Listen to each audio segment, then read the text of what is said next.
7 days later, baby bird is still here, and his brother is still not hatched, or his sister is still not hatched.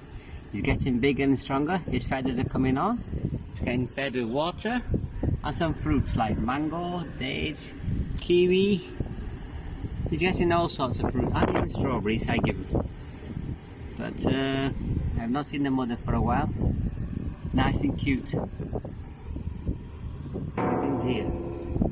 There's the bird. You can see the egg. There. There it is, look. His wings are getting nice and big now soon.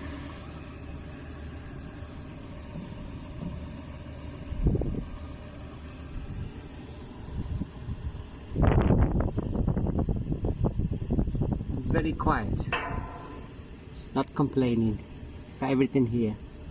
Water and everything. Correct? There you go.